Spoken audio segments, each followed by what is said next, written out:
ఆర్థిక అభివృద్ధిలో ఈ క్రింది వాటిలో ఇమిడి ఉన్న అంశాలు ఏవి? పేదరికం, ఆర్థిక అసమానత తగ్గి ఉపాధి పెరుగుట, తలసరి వాస్తవిక జాతీయ ఆదాయం పెరుగుట, సంస్థాగత సాంకేతిక మార్పులు వచ్చుట, సాంఘిక ఆచార వ్యవహారాలు ఇచ్చాడండి. సో మళ్ళీ సబ్ ఆప్షన్లో మనకి A, B, C మాత్రమే, B, C, D మాత్రమే, A, C, D మాత్రమే, ఏది కాదు అని మనకి ఇక్కడ ఆప్షన్స్లో ఇవ్వడం జరిగింది. సో ముందుగా మీకు ఆర్థిక అభివృద్ధి అంటే ఏంటో తెలియాలి. ఆర్థిక అభివృద్ధి అంటే మనందరికీ తెలుసు. ఏంటి ఆర్థిక అభివృద్ధి అంటే? ఇక్కడ జాతీయ ఆదాయం ఏదైతే ఉంటుందో ఇది పెరగడంతో పాటుగా కొన్ని సమగ్రమైనటువంటి మార్పుల సమూహమే ఆర్థిక అభివృద్ధి అంటాం. మరి ఇక్కడ అభివృద్ధి చెందినటువంటి దేశాల్లో మనకి ఆర్థిక వృద్ధి ఉంటుందని, అక్కడ జాతీయ ఆదాయం పెరిగితే ఆటోమేటిక్గా వృద్ధి జరిగిందని చెప్తాం. కానీ ఇక్కడ అభివృద్ధి చెందుతూ ఉన్న దేశాలు ఏవైతే ఉంటాయో అక్కడ జాతీయ ఆదాయం పెరగడంతో పాటుగా ఇక్కడ కొన్ని సమగ్రమైనటువంటి మార్పులు అవసరమైన అంశాన్ని గమనించాలి. సో మరి ఆర్థిక అభివృద్ధి అంటే ఏంటమ్మా? ఆర్థిక అభివృద్ధి అంటే మనకేం కావాలి? ఈ ఆర్థిక వృద్ధితో పాటుగా ఉత్పాదకతలో పెరుగుదల ఏర్పడాలి. అలాగే ఆర్థికాభివృద్ధి అంటే ఆర్థిక వృద్ధితో పాటుగా కొన్ని పురోగాత్మక మార్పులు, ప్రోగ్రెసివ్ చేంజెస్ అయితే కావాలి.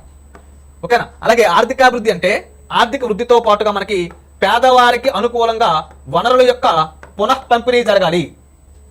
అలాగే ఆర్థిక వృద్ధితో పాటుగా మనకి సంక్షేమం అనేది జరగాలి. అలాగే ఆర్థిక వృద్ధితో పాటుగా సాంకేతిక మార్పులు జరగాలి. సో ఇవన్నీ ఎందుకు జరగాలి అని మనం ఒక్కసారి పరిశీలిస్తే, భారతదేశం లాంటి దేశాలు లేదా అభివృద్ధి చెందుతూ ఉన్నటువంటి దేశాలు ఏవైతే ఉంటాయో ఇక్కడ అనేక రకాల సమస్యలు ఉంటాయి. అవి కొన్ని రకాల వ్యవస్థాగత సమస్యలు ఉంటాయి, సంస్థాగత సమస్యలు ఉంటాయి. ఓకేనా? ఉదాహరణకి మనం తీసుకుంటే భారతదేశం లాంటి దేశాల్లో పేదరికం లాంటి సమస్య ఉంది, నిరుద్యోగిత లాంటి సమస్య ఉంది, అసమానతలు లాంటి సమస్యలు ఉన్నాయి. ఓకేనా? మరి దీంతో పాటు మనం ప్రధానంగా తీసుకుంటే వనరుల కేంద్రీకరణ మరి ఎక్కువగా ఉంది. ఇలాంటి అనేక రకాల సమస్యలు ఉన్నాయి.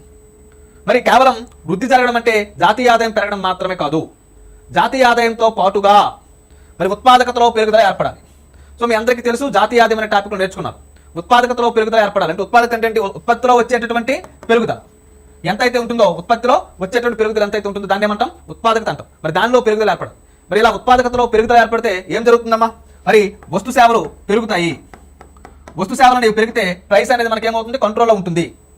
సో ఆటోమేటిక్గా అప్పుడు మనం స్థిర ధరలో లెక్కించినా, ప్రస్తుత ధరలో లెక్కించినా సరే జాతీయ ఆదాయంతో పాటుగా మరి వస్తు సేవల ఉత్పత్తిలో కూడా పెరుగుదల ఏర్పడుతుంది. సో మరి ఉపాధి అవకాశాలు కల్పించబడతాయి, పేదరికం నిర్మూలన చేయబడుతుంది, నిరుద్యోగం నిర్మూలన చేయబడుతుంది, అసమానతలు తగ్గుతాయి. సో కాబట్టి ఇక్కడ ఆర్థిక అభివృద్ధి అంటే అందులో ఉన్నటువంటి అంశాలు ఏంటి? పేదరికం, ఆర్థిక అసమానతలు తగ్గి ఉపాధి పెరుగుతుంది, తలసరి వాస్తవిక జాతీయ ఆదాయం పెరుగుతుంది, సంస్థాగత సాంకేతిక మార్పులు వస్తాయి, సాంఘిక ఆచార వ్యవహారాలకి వీటికి ఎటువంటి సంబంధం ఉండదు. మనం కొద్దిపాటి మార్పులు చేసినట్లయితే సాంఘిక ఆచార వ్యవహారాల్లో మార్పులు వస్తాయి. కాబట్టి ఇక్కడ కేవలం A, B, C మాత్రమే సరైన సమాధానం.